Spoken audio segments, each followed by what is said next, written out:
जे काही माननीय महोदयांनी आणि माननीय मॅडमने जे काही आरोप केलेले आहेत तर ते पूर्णतः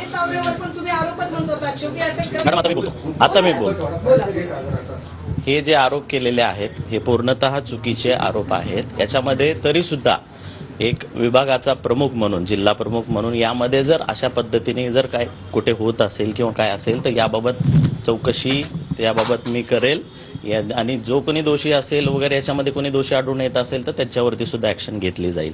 पहिली गोष्ट। दुसरी गोष्ट, राज्य उत्पादन शुल्क विभागामध्ये पुणे जिल्ह्याचा कार्यभार घेतल्यापासून मागच्या 2 वर्षामध्ये जवळपास पुणे जिल्ह्याच्या म्हणजे चांगल्या गोष्टीसाठीच यापूर्वी जे गुन्हे दाखल झालेले होते त्यापेक्षा जवळपास आणि जो काही मुद्देमाल जप्त करण्यात आलेला होता त्यापेक्षा ऑलमोस्ट डबल मुद्देमाल जप्त करण्यात आलेला आहे। जवळपास 8000 गुन्हे दाखल या विभागाकडनं झालेले आहेत आणि या विभागाचा ईच अँड एव्हरी पर्सन म्हणजे कॉन्स्टेबल पासून ते सुपरिटेंडेंट पर्यंत ईच अँड एव्हरी पर्सन रात्रंदिवस अहोरात्र या गोष्टीसाठी जे काही पुणेकरांसाठी झगडत आहे। पुणेकरांना जे काही तुम्ही म्हणताय तुमचे जे स्वप्न आहे पुणेकरांसाठी तेच आमचंही स्वप्न आहे। आम्ही फक्त मॅडम 1 मिनिट बोलू ना मॅडम 1 मिनिट बोलतो ना मी आता मॅडम मी बोलतो 1 मिनिट। तर या बाबतीत 8000च्या वरती गुन्हे दाखल झालेले आहेत। तुम्ही मागचा रेकॉर्ड काढा, रेकॉर्ड विचारा। यामध्ये पुणे जिल्ह्यातनं जवळपास मागच्या वर्षीपेक्षा सुद्धा आम्ही ह्या कारवाया करून सततच्या कारवाया करून रेव्हेन्यू कलेक्ट करून आम्ही जवळपास 500 कोटीपेक्षा जास्त महसूल या पुणे जिल्ह्यातून एका वर्षात दिलेला आहे, जास्त गेल्या वर्षीच्या तुलनेमध्ये। हे आकडेवारी मी सांगत नाहीये, तुम्ही कुठेही चेक करा किंवा कुठल्याही आम्ही तुम्हाला ऑफिशियली सुद्धा पुरवू। तिसरी गोष्ट राहिली पब बार आणि हॉटेल मालकावरती कारवाई करण्याची। दरवर्षी किंवा यापूर्वी ज्या केसेस व्हायच्या त्या केसेसपेक्षा दुप्पट केसेसमध्ये वाढ झालेली आहे। गेल्या वर्षी 550 पेक्षा जास्त गुन्हे या अनुदेप्तेधारकावरती करण्यात आलेले आहेत, नोंदवण्यात आलेले आहेत। त्यामध्ये 17 परवाने सुद्धा निलंबित करण्यात आले। सांगतो ना मी 17 परवाने निलंबित करण्यात आलेले आहेत, 2 परवाने कायमस्वरूपी बंद करण्यात आलेले आहेत। यामध्ये अशी प्रक्रिया असते की आम्ही एक्साइज ऑथॉरिटी म्हणून आम्ही प्रत्येक ज्या बार मालकावरती वगैरे गुन्हा दाखल करत असतो त्या गुन्हा दाखल केल्यानंतर आम्ही रितसर तो प्रस्ताव माननीय जिल्हाधिकारी महोदयाकडे सादर करत असतो आणि त्या जिल्हाधिकारी महोदय यांना कॉन्स्टिट्युशनल ऑथॉरिटी त्यांना डिस्क्रिशनरी पॉवर आहेत। त्यामध्ये प्रत्येक परवान्याला दंड करायचं किंवा सस्पेन्शन किंवा कायमस्वरूपी बंद करण्याचे अधिकार हे जिल्हाधिकाऱ्याचे आहेत। आम्ही त्यांना प्रस्तावित करत असतो आणि केस टू केस याच्यामध्ये व्हेरीफाय करून त्यावेळी जिल्हाधिकारी यांनी घेतलेले निर्णय असतात आणि आम्ही प्रस्तावित पण करत असतो त्यांना। यामध्ये या 19 तारखेपासून असं बोललं जातं की 19 तारखेच्या नंतरच डिपार्टमेंट ऍक्टिव्ह झालं, पण ही गोष्ट अगदी चुकीची आहे। का सांगतो मी त्याच्यासाठी की मागच्या sir 1 minute sir 2 minute sir 2 minute sir 2 मिनिटं सर 2 मिनिटं बोलतो ते म्हणाले की आरोप आहेत हे आणि सगळं चुकीचं आहे। 2 मिनिटं बोलतो। आम्ही आता जेवढी नावं घेतली त्याचे परवाने दाखवा। आम्ही 1 तास नाही आम्ही 3 तास मॅडम आता ऐका रात्री 11-12 पर्यंत परवाने दाखवा। परवाने चुकीचे होत असं म्हणायचं ना, माध्यम सगळी समोर आहेत, माध्यमांच्या समोर तुम्ही आम्हाला चुकीचं बरोबर चला परवाने दाखवा। ठीक आहे मॅडम मी बोलतो, मला पूर्ण करू द्या। ऐका ना सर, असं बोलला की माननीय कलेक्टर साहेब ऍक्शन घेत नाही ऍक्शन घेत नाही असं म्हणत नाही मी। ऍक्शन नाही, तुम्ही चुकीच्या पद्धतीने हे करताय। मी सर मला पूर्ण करू द्या ना प्लीज, मी पूर्ण अल्पवयीन मुला-मुलींना पुरवठा होतो तुमच्या मेहरबानीने होतो, तुम्ही का नाही बंद केला आतापर्यंत? सर आता मी बोलू पुढे।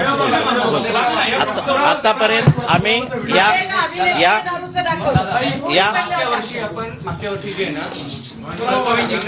सर आता मला बोलू द्या सर, मला बोलू द्या सर 2 मिनिटं बोलू द्या। 2 मिनिट पूर्ण करतो मी। 54 ठिकाणी कारवाया बंद करण्यात आलेल्या आहेत, 54 बार सील करण्यात आलेले आहेत। यापूर्वी सुद्धा महिन्याभरामध्ये 154 म्हणणं आहे की तुमचे सगळे अधिकारी काम करतात ड्रायडेला सुद्धा दारू विक्री झाली.